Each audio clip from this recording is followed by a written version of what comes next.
very good day to you this day of your time. How are you all? All right. We will once again extend to each and every one of you our deep appreciation in allowing this particular transmission and communication to take place in this way, which affords us the opportunity to expand our own consciousness as well as sharing with you some ideas that can help to expand your own. Let us begin. We understand that we are having this discussion, this get-together, as you say in your language, this day of your time, for the purpose of talking about the subject of money. Now, yours is not the only planet that has it, but it is one of the few we have encountered that does. But that's all right. It is unique, it is valid, and since we understand it is one of the ways your planet works, we will talk about it in direct terms. Now, the idea to understand, first and foremost, is this. Do not mean to disappoint you, but I will not be telling you how to win the lottery. That is first and foremost.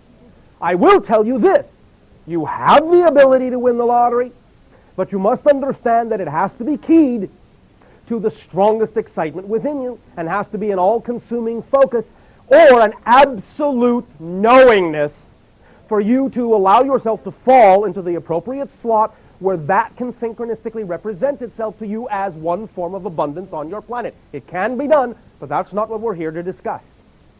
We're here to discuss the idea of how you can attract more money into your life by whatever methodology you so desire.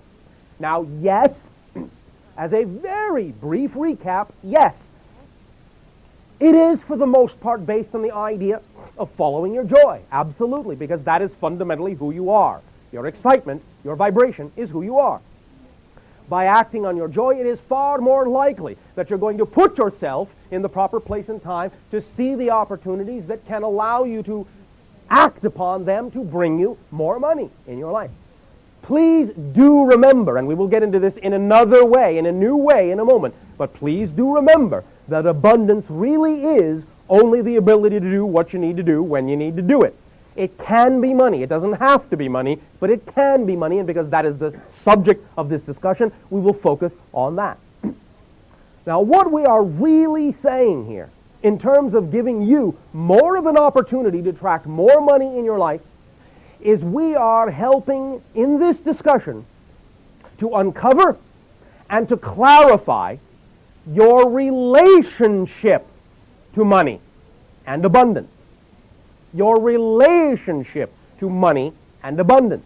Because that is all it takes. That's all that's required to allow money to come pouring in rivers, in waterfalls into your life. Because the universe is abundant. Your planet has all the money it needs for every single one of the individuals that we are talking to now in this gathering, and many, many, many, many, many, many more to become what you call millionaires. More than enough for that. Remember, one of the reasons that is so is that not everyone needs or wants to really be a millionaire. So the idea is that for everyone that is truly excited and attracted to that experience, there is enough for you to become a multi-millionaire. There is. After all, you create the idea of money. You can create what you need. Not saying that you should run out and print it. We understand your laws frown on that. But you can create what you need. You can attract what you need in your life regarding as much money as you have ever dreamed of. One of the things that we have said that does go hand in hand with this, of course, is the degree of your activity, the degree to which you put out that you exist on a level that is commensurate with receiving a lot of money in return. For individuals who are simply limiting themselves in certain ways are actually giving off a message that they don't really want or need that much money. But by expanding your expression of self, you give off more of a signal to reality, to the mirror of the universe, that money can be reflected in the degree of expansion you are willing to provide, you are willing to exhibit. Now, let us talk about three primary ideas. This will be new approaches for you regarding the concept of money. And remember, what we are doing is we are attempting to shake up, dislodge, deconstruct then clarify and reconstruct and relodge your relationship to money. Because you don't have to do anything but relate to money differently than you do in order for money to come flooding into your life. But the fact that many of you don't have a clear relationship to money is the thing that prevents that money from coming in. So, let us begin with the first of the three ideas. Now, to some degree, I've talked about this concept before, and the concept that we will now present to you in a new way is the concept of definitions, and specifically definitions that contradict one another. Remember, your beliefs, your definitions, are what create your reality. Now, one of the things we have said is the idea that you are raised with a number of conflicting ideas about money. One of the ones we have given you already is that when you are growing up, most people, especially in your culture, will say, in order to be successful, in order to be looked at as successful, in order to be considered successful, you must make a lot of money. And again, in the next breath, in the other ear, they say, but money is the root of all evil. That means if you become successful, you are going to be evil. You really do take these concepts to heart. You really do. And when you do, you create this conflict within yourself, this battle, this war within yourselves that doesn't allow you to move ahead. And it sours your relationship to money. And it builds tension and stress within your body because you are literally tearing yourself apart.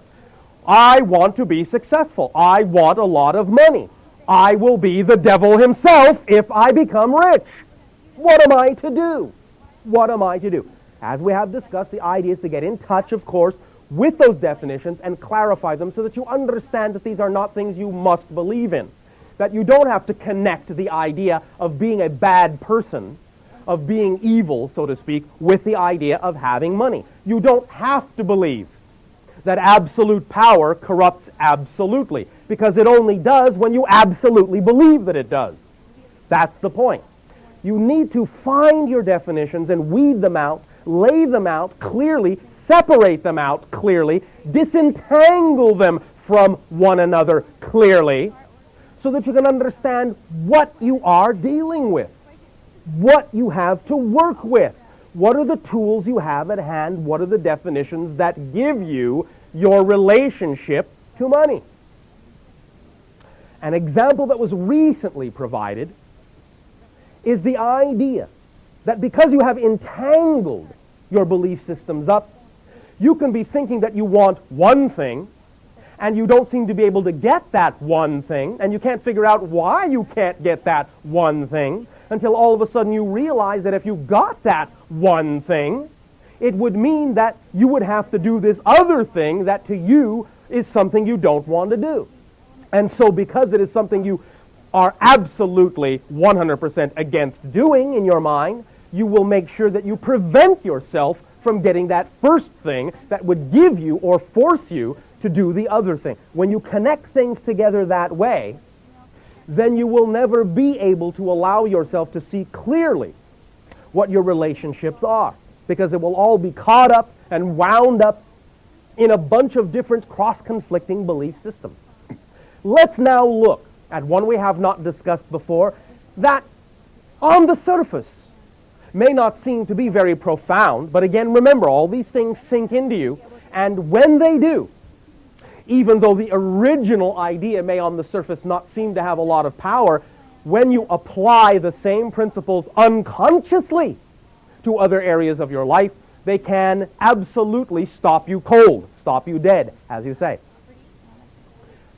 Let's look at your idea of your monetary system. Now, when your money, your idea of money, your value for money, the value you have placed on your money, when the value of your money becomes less, you say your money is inflated. What kind of sense does that make?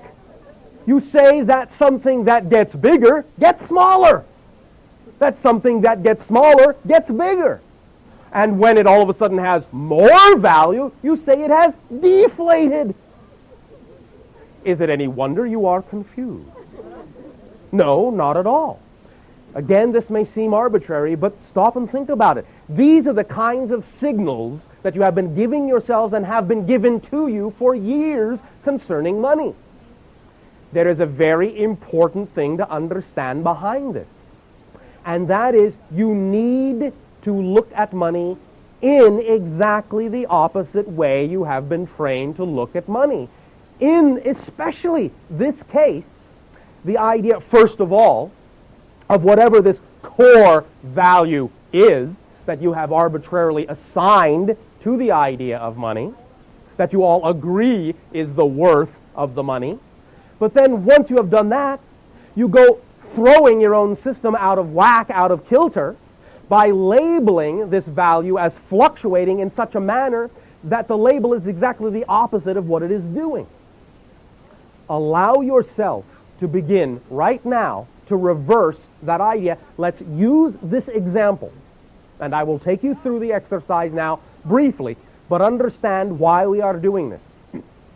Everything we are now going to discuss, in all the examples we will now give you, may on the surface just sound like words, and you may walk out of this seminar, as you call it, afterwards saying, well, all right, I heard a lot of words, and maybe they made sense, and maybe they did not. But what is actually going on here is this. The things that we are sharing with all of you now on this subject are specifically designed to get under your skin, into your sub and unconscious selves, and dislodge, to start to break up these locked-in, deep-seated definitions and belief systems about money that you've been carrying with you through your whole life. So when you walk away, you may think, well, that was nice, those were words. You will actually walk away beginning the process of breaking down all of these ideas. It is like we are now giving you, tossing into your brain, a little time-released acid capsule, meaning the acid that dissolves, not the drug. The idea being that that capsule will begin to break down, and as it does, it will begin to seek out and dissolve all of those conflicting, contrary ideas and beliefs, and will start to unravel the tapestry, so you will begin to examine them one at a time. All of a sudden you'll find yourself beginning in your dreams or in your waking state to start seeing one at a time those individual precision definitions that have been wrapped up with other ones. You'll start to break down your ideas of your relationship to money. That's what it is that we are doing here. We're rattling your cage, rattling your consciousness, and allowing you to deconstruct who you have been so that you can go through the process of reconstructing who you are and thus reconstruct the relationship to money that you have had into something new, into something abundant, into something spendable, tradable, on the open market, on your planet. And that will be you. You are the commodity that needs to be traded, that needs to be spent, that needs to be exchanged. You are the thing of value. You. Before we go on with this exercise, I will tell you that in time, not right away, but in time, your planet's quote-unquote monetary system will actually finally be based, and this is what it is heading toward, be based on the skills and abilities people have to offer. And there will be, not a government, but an organizational body that will put people together based on the skills they have to share with the people that need those skills. And synchronistically, everyone will find exactly who they need to provide what they need, and in turn will provide to others what they need based on who they are.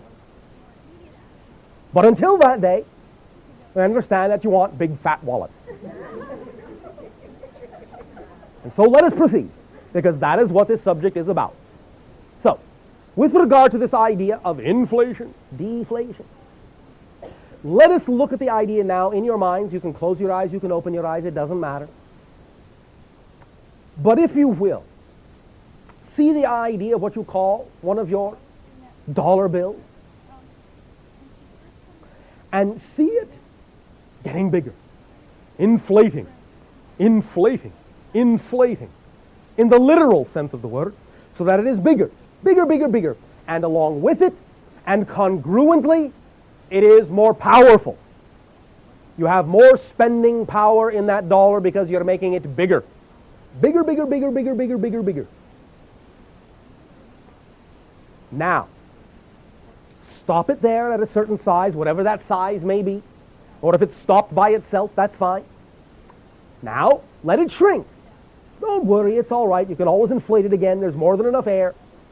Let it shrink. Down, down, down, down. Tiny, tiny, tiny little itty-bitty piece of paper. So small, maybe it would just blow away in the wind like a speck. Little tiny dollar. No value, or almost no value at all. Can't even grab it, let alone spend it. Can't convince anyone it's a dollar because it's so small you can't see it. Now, let it come back to what you consider it to be normal size. Now, look at it carefully. Don't adjust it. Did it come back slightly smaller than normal size and stop, or slightly bigger than normal size and then stop, or did it come back exactly the size you have always seen it? There are ways to tell. Allow yourself in your own mind to understand by taking a good look at it, by having in your imagination someone else walk in and put a dollar bill down next to it as to whether it wound up a little bit bigger, a little bit smaller. This will tell you the beginnings of what value you consider money in general to have. Whether it is really worth more or worth less than what you call the going rate. And this keys strongly into your relationship to money and your relationship to yourself as to whether you believe you are more or less than the going rate. Whether you have the ability to be a commodity worth exchanging, or whether you fall a little short. Now understand, please, this is important. Nothing that we are saying here today is about becoming a materialistic, egocentric, money-grubbing person. We are not talking about the idea of forming a fixation on material goods, but it is all right for you to attract material comfort in your life. There is a balance. You all know that. I don't really have to say it, but it's too late. I already did. So relax and let go of any worries any of you might have had about the idea that, oh, we're focusing so strongly today on the idea of getting a lot of money, but I don't want to be seen as a money-grubbing miser. I don't want to be seen as someone who hoards their money. You really are, I will assume, simply looking for that primary balance point that allows you to feel the freedom you know you deserve to feel. Yes? Yes? Yes? Yes. All right. Just want to make sure you're awake. Now, let us go on to item number 2. And here is a very, very powerful, powerful, powerful equation. Very powerful. You don't have to believe me. No matter how many times I say it, when you learn to use this tool, you will see it's very powerful. Why? Because it is the essential structure of how you attract money. And as all essential structures, it is built on paradox. Most of you are brought up with different ideas that, taken all together, allow you to create in your mind and in your heart a particular cumulative, reactive, emotional effect. this particular cumulative, reactive, emotional effect is generally as follows. If I don't have enough, or what I think ought to be enough money, then there's nothing I can do. I am sunk. I am stuck. I have nothing to work with.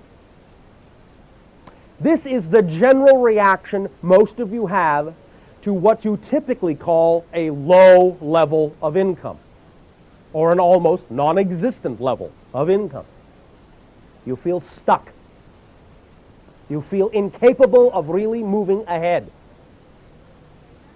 What I am going to tell you now is that this is the most powerful state you can be in to generate money. Not just for what you might typically think, oh, because I'm at the bottom of the barrel now, all I have to do is move up because up is the only way I can move. Yes, that's true, but that's not the point and not the mechanism. Here's the idea. Pay attention very, very carefully. It is simple, but it might take you a moment to understand how to use it and how to apply it. But when you do, or are you going to take off like a rocket? Oh, all right, you're going to take off like a hyperdrive spaceship. Now, creation is nothing but abundance.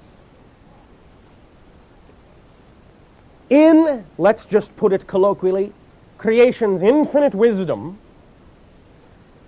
you were created with exactly what you need to create more of whatever you need. Let's go over that one more time. When you find yourself standing in a room, outside, wherever it may be, and you feel, let's just say, oh, destitute, if that is how you feel. Let's just take that example. Nothing like extreme. To get your attention.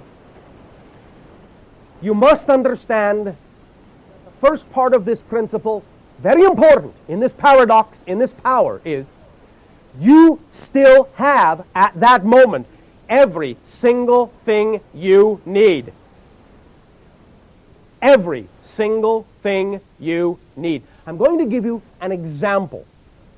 I'm going to give you an example that is a metaphor in a sense, but realistic. Let us say you fancy yourself an artist.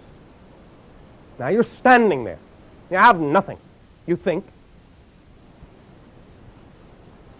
What does it take to begin? What does it take to begin to be an artist? To draw something? Well, you say, well, I can't pay for the fancy paints. I can't pay for the fancy pens. I can just barely afford a pencil. Well, I know this is going to sound strange, but you know, people on your planet, when they didn't have fancy paints, when they didn't have fancy pens, when they didn't have pencils, used sticks. And they burnt the sticks to create charcoal, and they drew on cave walls. Some of the most beautiful art, you still think so today. Those cave paintings are extremely sophisticated, very beautiful, and compare with almost anything in any of your museums. And you know this. The point is they knew they had what they needed at hand. This is something you have forgotten because you have been surrounded with the idea that in order to be who you are, the only way you can do that is to have the fancy things. This is a notion I would urge you to get over now. Right now. It doesn't serve you. You don't need the fancy things. Don't be disappointed. We're getting to the point where you can have all the fancy things. But you must understand this is a two-part principle. It's a two-part principle. And it goes something like this. I'll just give you the formula right now.